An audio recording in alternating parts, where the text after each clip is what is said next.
আসসালামু আলাইকুম এভরিওয়ান। তোর অপেক্ষায় গল্পের 10 নম্বর পার্ট। তো চলো বেশি কথা না কইয়া গল্প শুরু করা যাক। সকালবেলায় এমন কিছু ঘটবে সেটা আমি নিজেও ভাবতে পারিনি। সকালবেলায় আমি ঘুমাইতেছি, তখন জেরিন তার ভেজা চুলের পানি আমার মুখে দিয়ে আমার ঘুম ভেঙে দিল। আর আমি চোখ খুলতে জেরিনকে দেখে আবারও ক্রাশ খেলাম। ভেজা চুল, ভেজা ঠোঁট, কালো শাড়ি পরা, এক কথায় অসাধারণ। জেরিন বলল, কি হলো, এইভাবে তাকিয়ে আছো কেন?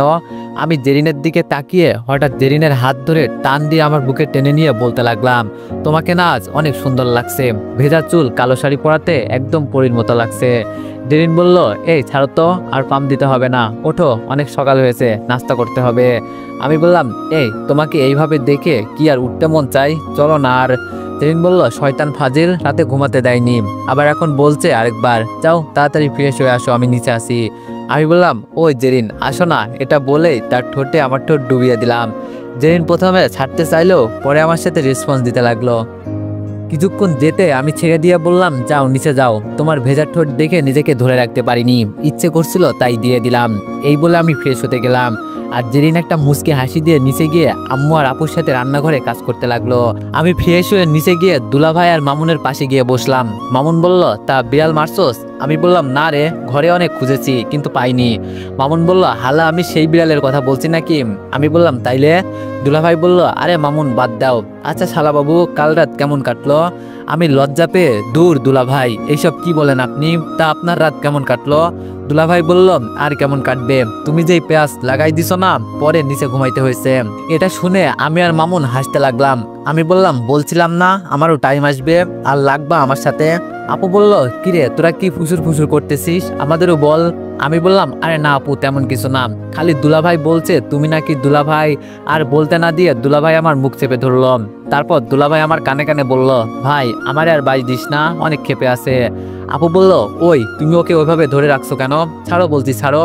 আপু বলতেই দুলাভাই ছেড়ে দিল। আপু বলল, ভাই তো দুলাভাই কি বলছে? আমি বললাম, তেমন কিছু না, তুমি নাকি অনেক ভালোবাসো দুলাভাইকে, সেটাই আমাদের বলছেন। আপু বলল, ও, এই তোমার একটু লজ্জা লাগে না এইসব সবাইকে বলতে? দুলাভাই বলল, লজ্জা কেন লাগবে, আমার তো ভালো লাগে। আবার দুলাভাই মনে মনে বলল, শয়তান ডাইনি জল্লাদ সারাদিন প্যারের উপর রাখে, আবার দেখি লজ্জাও পাই, যত সব ঢং। আপু ভাইয়াদের সাথে কথা বলতে বলতে দেখলাম সবাই নিচে চলে আসলো। মনি আপুর মা বাবা, জেরিনের মা বাবা সবাই নিচে আসতে সবাইকে লম্বা সালাম দিয়ে বসে পড়লাম। আরে বলাতে হয়নি, মামুনের মা বাবা চলে গিয়েছে কাল, মামুন থেকে গিয়েছে। তারপর নাস্তা আসতে জেরিন সবাইকে নাস্তা দিতে লাগলো। সবাইকে নাস্তা দিয়ে জেরিন দাঁড়িয়ে থাকতে আম্মু বলল, জেরিন মা তুমিও বসে পড়ো। জেরিন বলল, না মা, আপনারা খেয়ে ওঠেন, আমি পরে খাবো নি। আব্বু বলল, বেশি কথা না বললে বসো শুভদের পাশে, আরেকটা কথা যেন মুখ থেকে না শুনি, যাও শুভর পাশে গিয়ে বসো। অনেকেই বলে খেলা দেখার মজা ঠিকই আছে, কিন্তু আসল টেনশন আর থ্রিলটা আসে তখনই যখন নিজের অনুমানটা সঠিক হয়। আমরা জানি আপনারাও চান একটু আলাদা এক্সাইটমেন্ট, তবে সেই এক্সাইটমেন্ট হোক স্মার্ট আর সেফ। এজন্য আমরা এনেছি একটা ভিন্ন প্ল্যাটফর্ম, যেখানে খেলার উপভোগ করার পাশাপাশি আপনার অনুমানও থাকবে গেমের অংশ। এখানে সবকিছু সহজ, ঝামেলাহীন এবং সেফভাবে করা হয়েছে। শুধু ম্যাচ উপভোগ করুন আর অনুমান করে গেম খেলে দেখুন আপনার স্পোর্টস সেন্স কতটা শক্তিশালী। আর এখানে লেনদেন করতে পারবেন সরাসরি বিকাশ, নগদ, রকেট দিয়ে। ভাবুন তো, আপনার সঠিক সিদ্ধান্ত যদি আপনার ছোট্ট একটা বাড়তি আনন্দ এনে দেয়, তাহলে গেমটাই অন্যরকম লাগবে। যা শুনলেন এটা শুধু শুরু, আসল জিনিসটা পিন করা কমেন্টে আছে, একবার দেখে নিন, মিস করলে আফসোস করবেন। আর হ্যাঁ, আমার প্রোমোকোড কিন্তু SPN, এটা দিয়ে রেজিস্ট্রেশন করুন, সেখানে থাকছে আরো চমক। তারপর জেরিন আমার পাশে বসতেই খেতে লাগলো। তখন জেরিনের মা বলে উঠলো, বিয়াই আমরা আজকে চলে যাব, কেমন? আব্বু বলল, আজ কেন, 2-3 দিন থাকেন, একেবারে আপনাদের মেয়ে আর মেয়ের জামাই একসাথে যাবেন। জেরিনের আব্বু বলল, না বিয়াই, অফিসে অনেক কাজ আছে, তাছাড়া জেরিন আর জামাইবাবু যাবে, আর একটা মাত্র জামাই বলে কথা, আয়োজন করতে হবে না, আমরা সকাল 10টার দিকে বের হব, কেমন?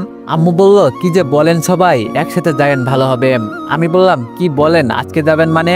জেরিন তুমি কিছু বলো, কই একদিন থাকুক না, সমস্যা কি হবে? জেরিন বলল, আম্মু থাকো, তারপর না হয় একসাথে যাবা, কেমন?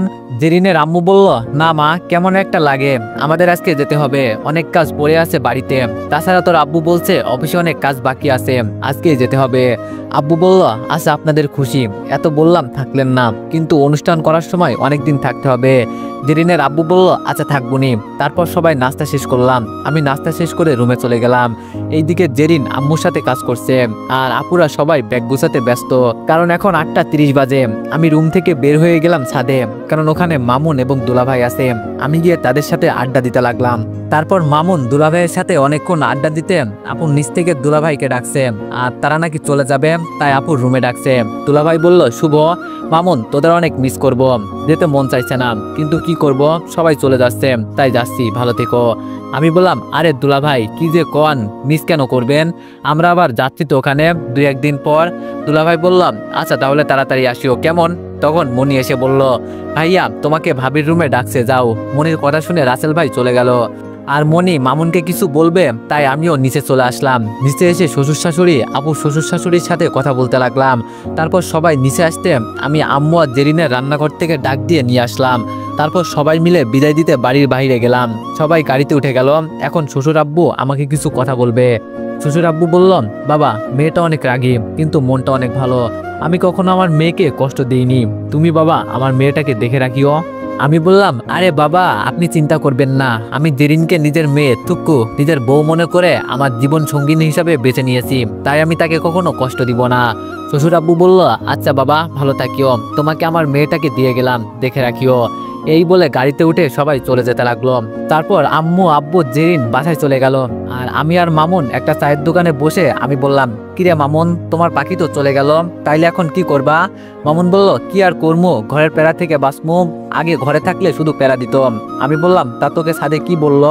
মামুন বলল, আরে বলিস না, কি আর কইব, বলছে আমি চলে যাচ্ছি কিছু সময়ের জন্য, ফিরে আসবো একেবারের জন্য। এর মধ্যে যদি কোনো মেয়ের দিকে তাকানোর খবর আর টাঙ্কি মারার খবর শুনি, তাইলে তোর খবর আছে। ওই দিনে কি করছিলাম মনে আছে? মামুন বলল, মামুন বলল, মামা আর ওই দিনের কথা মনে আনতে আমার গা কাঁপতে থাকে। মনি আরো বলছে, তাড়াতাড়ি জানো বিয়ের কথা বলি খালুকে। আমি বললাম, তারপর তুই কি বলছিস? মামুন বলল, আমি কি কমু, শুধু মাথা নাড়াচ্ছি। আমি বললাম, আচ্ছা আমাদের সাথে যাবি নাকি? মামুন বলল, যাবো। আমি বললাম, আচ্ছা যা তাহলে, বাড়িতে যাই, আম্মু কল দিতেছে। মামুন বলল, যাও যাও, আম্মুর বাহানা দিতেছ কেন, বলো বউ ডাকতেছে। আচ্ছা যা, বিকালে কথা হইব নাকি বিকালে থাকবি বউয়ের তলে টুকু আসলে। আমি বললাম, মামুন নিয়ে তুই খালি দাঁড়াম। এই বলে মামুনের দৌড়ানি দিলাম, কিছু কাছে পেলাম না, আর কি করার, আস্তে আস্তে হেঁটে বাড়ির দিকে যেতে লাগলাম। এইদিকে রান্নাঘরের কিছু কাজ বাকি ছিল, এগুলো যখন জেরিন করতে যাইতেছিল তখন আম্মু বলল, মা জেরিন তুমি অনেক কাজ করছো সকাল থেকে, আর করতে হবে না, আর সব আমি করে নিবনি, তুমি রুমে যাও আর রেস্ট নাও। জেরিন বলল, না মা আমি করতে পারবো না, আপনি বরং রেস্ট নিন, আপনি সকাল থেকে অনেক কাজ করছেন। আম্মু একটু রেগে বলল, এই মেয়ে আমি একবার বলছি না রুমে গিয়ে রেস্ট নাও, যাও। জেরিন বলল, কিন্তু। আম্মু বলল, আর কোনো কিন্তু না, যাও। আম্মুর রাগে গলায় কথা শুনে জেরিন চলে গেল। জেরিন রুমে গিয়ে ফ্রেশ হয়ে বলতে লাগলো, সেই কাল সন্ধ্যায় মোবাইল হাত থেকে রাখছিলাম আর নেওয়া হয়নি, কাল ফেসবুকে ম্যারেড স্ট্যাটাস দিই। এই বলে জেরিন মোবাইল হাতে নিয়ে ডাটা অন করতে অনেক মেসেজের নোটিফিকেশন আসতে লাগলো। তারপর জেরিন একটা একটা মেসেজ দেখতে লাগলো। হঠাৎ অচেনা একটা আইডি থেকে কিছু মেসেজ দেখলো, যেইগুলো ওপেন করতেই জেরিন যা দেখতে পেল সেটা দেখে ফোনটা হাত থেকে ফেলে দিল, আর দু চোখ দিয়ে পানি পড়তে লাগলো। আর জেরিন তারপর আবার ফোনটা নিয়ে একটা ভয়েস ছিল, সেটা শুনতেই জেরিন রাগে অভিমানে কান্না করতে লাগলো। এইদিকে আমি বাসে এসে রুমের সামনে আসতে কান্নার আওয়াজ শুনতে পেলাম। জেরিনের আবার কিছু হলো না তো? তারপর আমি তাড়াতাড়ি রুমে ঢুকে দেখি জেরিন বিছানায় গুটিসুটি মেরে কান্না করতেছে। আমি জেরিনের কান্না করা দেখে মনে করছি তার মা বাবা গেছে গাম, তাই কান্না করছে। তাই আমি জেরিনের পাশে বসে তার মাথায় হাত দিয়ে বলতে লাগলাম, কান্না করো না জেরিন। এটা বলতেই জেরিন তার মাথা থেকে আমার হাত এক ঝাটকায় সরিয়ে বলতে লাগলো, তুই আমাকে ছুবি না লুচ্চা। এর আবার কি হলো? আমি তো ভালো কথাই কইছি। আমি আবার জেরিনের গায়ে হাত দিতে যাব, জেরিন আমার থেকে দূরে সরে বলতে লাগলো, ছি তোর মুখটা দেখতে আমার ঘৃণা হচ্ছে। এই ভালো চেহারার পিছনে যদি এমন একটা খারাপ মানুষ আছে, এটা যদি আমি জানতাম তাইলে তোকে বিয়ে তো দূরের কথা, তোর সামনে পর্যন্ত আসতাম না। আমি জেরিনের কথা শুনে অবাক, হঠাৎ এমন করছে কেন বুঝলাম না। এই জেরিন তুমি মজা করছো না তো? কি হয়েছে সেটা বলো। জেরিন বলল, শালা লুচ্চা চরিত্রহীন, তোর এই পাপিষ্ট মুখে আমার নাম নিবি না। এইবার জেরিনের মুখে এমন কথা শুনে আমার কষ্ট লাগলো। আমি বললাম, তুমি এসব কি বলছো? আমি কিছুই বুঝতেছি না, কি হয়েছে আমাকে একটু খুলে বলো। জেরিন বলল, তোকে কি খুলে বলবো, তুই নিজেই দেখে নে তোর কুকর্ম। এই বলে জেরিন আমার দিকে তার মোবাইলটা ছুঁড়ে মারলো। তারপর আমি জেরিনের মোবাইলটা নিয়ে স্ক্রিনশট ওপেন করতে এমন কিছু দেখবো সেটা দেখার পর আমার পুরো শরীর পাথর হয়ে গেল। জেরিন বলল, কি হলো, চুপ কেন? নাকি ভাবতেছিস আমার কুকর্মগুলো এগুলো জেরিন জানলো কিভাবে? আমি বললাম, জেরিন বিশ্বাস করো, আমি এইসব জীবনও করিনি, তুমি একটু বিশ্বাস করো।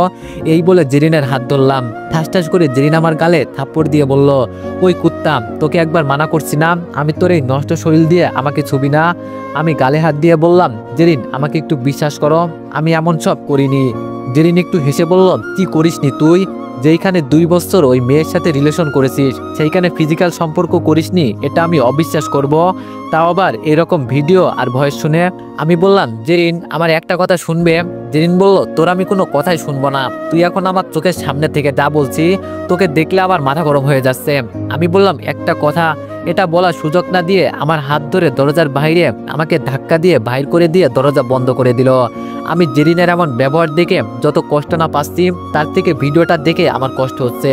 কারণ আমি যেই কাজ করিনি সেই কাজে আমি কেমনে? আপনারা কিছু বুঝতে পারছেন না তো বলছি। আসলে জেরিনকে একজনে একটা ভিডিও পাঠিয়েছে যেখানে আমি আর নীলা ফিজিক্যাল রিলেশন অবস্থাতে আছি, কিন্তু আমি তো নীলাকে 2 বছরে কখনো জড়িয়ে ধরিনি, তাইলে এটা কেমনে সম্ভব? আর ভয়েসটা ছিল আমার গলার। আমি নীলাকে বলছি জেরিনকে নাকি এমনি বিয়ে করেছি, তাকে কয়দিন পর ডিভোর্স দিয়ে নীলাকে বিয়ে করব। এইসব শুনে আমার মাথা ঘুরছিল তখন, কারণ আমি এগুলো কখনো বলিনি, কিন্তু কণ্ঠ আমার।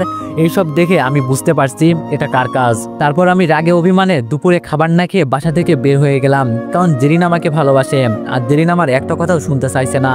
তাও জেরিনকে দই দিব কেমনে? এখানে যে কেউ দেখলে এটা ভাববে। এইদিকে জেরিনও কান্না করছে আর বলতেছে, আমি কিভাবে পারলাম একটা চরিত্রহীন ছেলেকে ভালোবাসতে, বিয়ে করতে? আমার ভাবতে অবাক লাগছে। শুভ আমাকে ঠকাইছিল আর আমি বুঝতে পারলাম না। তুই শুভ আমাকে ঠকাইছিলি না? এইবার দেখবি জেরিনের কামাল। আমি কত বড় জিনিস সেটা তুই দেখবি। আমার জীবন, আমার আবেগ, আমার ভালোবাসা নিয়ে খেললি না? দেখবি এবার তোকে তো আমি কখনোই ছাড়বো না। আমি বাসা থেকে বের হয়ে নদীর ধারে বসে আছি। আমার মন খারাপ হলে আমি এখানে একা একা বসে থাকি। এইদিকে নীলা ভাবছে, টোপ মনে হয় কাজে লাগছে এইবার। শুভকে আমার হওয়া থেকে কেউ আটকাতে পারবে না। আমি আসতেছি শুভ, খুব তাড়াতাড়ি আসতেছি। আর ওই ডাইনি তোমাকে কষ্ট দিতে পারবে না। এগুলো বলছে আর পাগলের মতো হাসতেছে। এইদিকে আম্মু আমার রুমে গিয়ে জেরিনকে ডাকতে লাগলো, জেরিন মা, ভাত খেতে আসো, দুপুর পেরিয়ে গেল তো। জেরিন বলল, মা আমার ভালো লাগছে না, আমি পরে খেয়ে নিবনি। মা বলল, এটা কেমন কথা, তোমার কি হয়েছে আমাকে বলো। জেরিন বলল, মা কিছু হয়নি, আপনি খেয়ে নিন, আমার ক্ষুধা নেই। আম্মু বলল, আচ্ছা তোদের হলোটা কি বলতো? শুভ ক্ষুধা নেই বলে চলে গেল, আর তুই বলছিস আচ্ছা তোদের মাঝে কিছু কি হয়েছে? জেরিন বলল, আরে না কিছু হয়নি আম্মু, এমনি ক্ষুধা নেই, তুমি খেয়ে নাও বাবার সাথে। তারপর আম্মু আর জোরাজোরি না করে চলে গেল। এইদিকে আমি সন্ধ্যা পর্যন্ত নদীর পাড়ে বসে থাকার পরে বাসার উদ্দেশ্যে যেতে লাগলাম। আর পকেট থেকে ফোনটা বের করতেই দেখি আম্মু মামুনে অনেক call. Mobile do not disturb করে রাখছিলাম কারণ মন খারাপ ছিল তাই। তারপর বাড়ি যেতে আম্মু অনেক বকাঝকা করলো। আম্মুর কথায় কান্না দিয়ে রুমে ঢুকে ফ্রেশ হতে গেলাম। ফ্রেশ হয়ে রুমে জেরিনকে দেখতে পেলাম না, হয়তো ছাদে নয়তো কাজ করছে। তারপর ফ্রেশ হয়ে বের হয়ে পড়তে বসলাম। কিছুক্ষণ পড়তে হঠাৎ পিছন থেকে জেরিন এমন কিছু বলে উঠবে সেটা আমি নিজেও ভাবিনি। জেরিন বলল, তা আজ কয়টার সাথে থেকে এলি? আমি পিছন ঘুরে বললাম, মানে? জেরিন বলল, মানেটা খুব সহজ, আজ বিকালে কয়টা মেয়ের সাথে সময় কাটালি? আমি বললাম, জেরিন তুমি কিন্তু বেশি বলছো, কি আজে বাজে কথা বলছো, এইরকম কথা বলতে তোমার লজ্জা করে না? আমি এটা বলতেই জেরিন আমার সামনে এসে আমাকে ঠাস ঠাস করে থাপ্পড় দিয়ে বলতে লাগলো, নিজে কুকর্ম করে আবার সাধু সাজতেছে, এই নিজে আজে বাজে কাজ করবে আর লজ্জা লাগবে না? আর আমি বললেই লজ্জা থাকতে হয়। চি, তোর লজ্জা করে না ঘরে বউ রেখে বাইরে মেয়েদের সাথে ঘোরাঘুরি করতে? আমি বললাম, জেরিন তুমি আবারও ভুল বুঝতেছো আমাকে। জেরিন বলল, তোর মতো চরিত্রহীন লম্পট ছোট লোক আমার ভুল বুঝতে হয় না, যা বুঝি ঠিক বুঝি, আমি লেদা বাচ্চা না যে তুই যেটা বুঝাবি আমি সেটা বুঝবো। আমি বললাম, প্লিজ আমার একটা কথা তো শোনো জেরিন, তারপর যা খুশি তাই বললাম। জেরিন বলল, তোর মতো প্রতারক মিথ্যাবাদী কি বলবে সেটা আমি জানি, তুই বলবি বিশ্বাস করো জেরিন, আমি নীলার সাথে এইসব তো দূরে থাক, তাকে কখনো জড়িয়ে ধরিনি। আমি বললাম, সত্যি আমি কখনো তাকে জড়িয়ে পর্যন্ত ধরিনি। জেরিন বলল, তুই জড়িয়ে ধরবি কি করে? তুই যে হারের লুচ্চা চরিত্রহীন একেবারে সেরে ফেলছোস। তোকে না অনেক ভালোবাসতাম কিন্তু এখন বাসি না।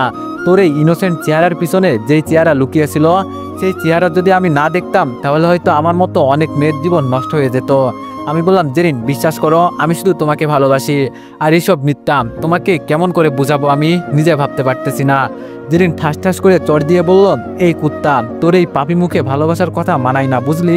আমি গালে হাত দিয়ে বললাম, জেরিন একটা কথা বলি, সত্যিটা একদিন বের হবেই, তখন হয়তো আমাকে তোমার পাশে পাবে না, তখন অনেক পস্তাবে দেখিও। জেরিন বলল, সত্যি? সত্যি হয়তো আরো লুকিয়ে আছে, কে জানে আরো কি কি কুকর্ম করছিস, হয়তো এটাও বের হবে একদিন। তুই আমার পাশে, আরে যা যা, তুই মরে গেলেও আমি পস্তাবো না, এটা ভেবে শান্তি পাবো যে পৃথিবী থেকে একটা পাপ চলে গিয়েছে। জেরিনের এমন কথা শুনে আমার এমন মনে হচ্ছে যে এই মুহূর্তে আমার প্রাণটা বের হয়ে যাবে। আর চোখ দুটোর কথা কি বলবো, তারা তো বেহায়া, প্রিয় মানুষের আঘাত করে কথা বললে বৃষ্টির মতো পানি ঝরবে, সে নাকি আমার মৃত্যুতে পস্তাবে না, এটাই তার ভালোবাসার প্রমাণ। জেরিনের এমন কথা শুনে আমি তার সামনে আর থাকতে পারলাম না, তাই আমি রুম থেকে বের হয়ে ছাদে চলে আসলাম। ছাদে এসে আকাশের দিকে তাকিয়ে আসি, আকাশের কোথাও আর চাঁদ বা কোনো তারা দেখতেছি না। হয়তো আকাশটা আজ কালো হওয়ার কারণে সব শূন্য দেখাচ্ছে, ঠিক তেমনই কিছু ভুল বোঝাবুঝির কারণে আজ আমার বুকের বাম পাশটা শূন্য। সময় আর ভালোবাসা আজকাল পাল্লা দিয়ে বদলায়, কত প্রিয় মানুষ হয়ে যায় অপ্রিয়, কত ভালোবাসা রূপ নেয় ঘৃণায়, কত অতীত মুখ থুবড়ে পড়ে থাকে বিষাক্ত স্মৃতির ক্যানভাসে। ভেবেছিলাম হয়তো আর অবহেলা সহ্য করতে হবে না, কারো ভালোবাসার কথা শোনার জন্য অপেক্ষা করতে হবে না, কিন্তু আজ আমার সব ধারণা ভুল প্রমাণিত হলো। যাকে আসল বিছিয়ে আপন করে নিয়েছিলাম, সেই এক বুক কষ্ট উপহার দিতেছে। ঠিক প্রিয় মানুষটার কাছ থেকে অবহেলা পেতে হবে, ঠিক তার কাছ থেকে ভালোবাসা পাওয়ার অপেক্ষা করতে হবে, আমি এমনটা কখনো ভাবিনি। জীবনটা খুব আজব, তাই না? ঘুরে ফিরে একই জায়গাতে আটকে গেলাম, আবার সেই মায়াতে। দোষ কপালের না ভাই, ভুল হচ্ছে আমার, কারণ আমার কপালে ভালোবাসা ছিল না। কিন্তু ঠিক আমি নিজে নিয়ে এসেছি ভালোবাসাকে আমার জীবনে, কিন্তু ঠিক অবহেলাটা আমার পিছু ছাড়লো না। আমি এখানে জেরিনের দোষ দিব না, কারণ যে কোনো মেয়ে যদি তার স্বামীর এমন কুকর্ম দেখে তাহলে এমন করবে। তবে একটা কথা ভেবে কষ্ট পাচ্ছি, সে আমাকে কথা বলতে দিচ্ছে না, আমাকে এখন মানুষ বলে মনে হচ্ছে না, কিন্তু আমি ওই নীলার বাচ্চাকে ছাড়বো না। ওর জন্য আমার জীবনটা পুরো শেষ। শুরুটা ওই শালি করেছে, আর শেষটা আমি করে ছাড়বো।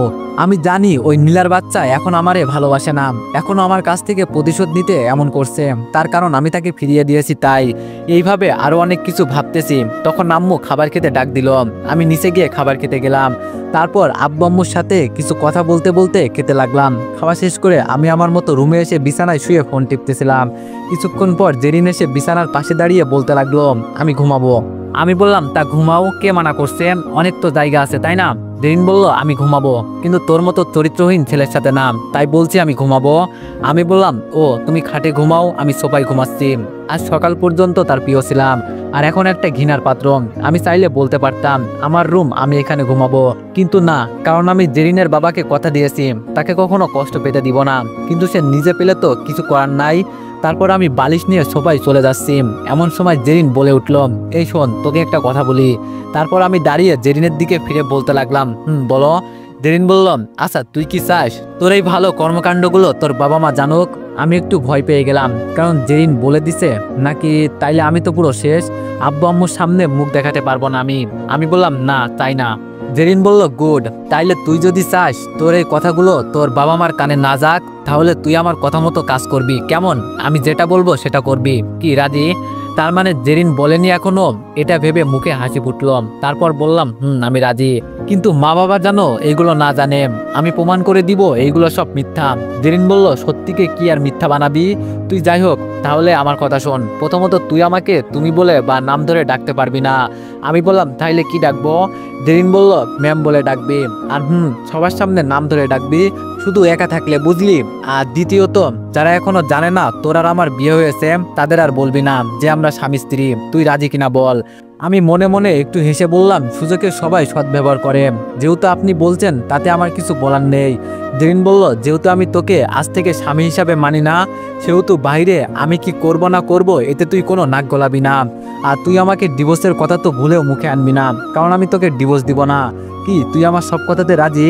আমি মনে মনে বললাম, যাই হোক, সব খারাপ কথার মাঝে একটা কথা তো ভালো লাগলো, কারণ জেরিন আমার কাছ থেকে ডিভোর্স চায় না, কিন্তু আমার একটা কথা মাথায় ঢুকছে না, আদৌ কি জেরিন আমাকে ভালোবাসে নাকি কিছু উদ্দেশ্য নিয়ে আমাকে বিয়ে করেছে? জেরিন বলল, কি রে, কি ভাবছিস, রাজি নাকি না, কোনটা বল তাড়াতাড়ি।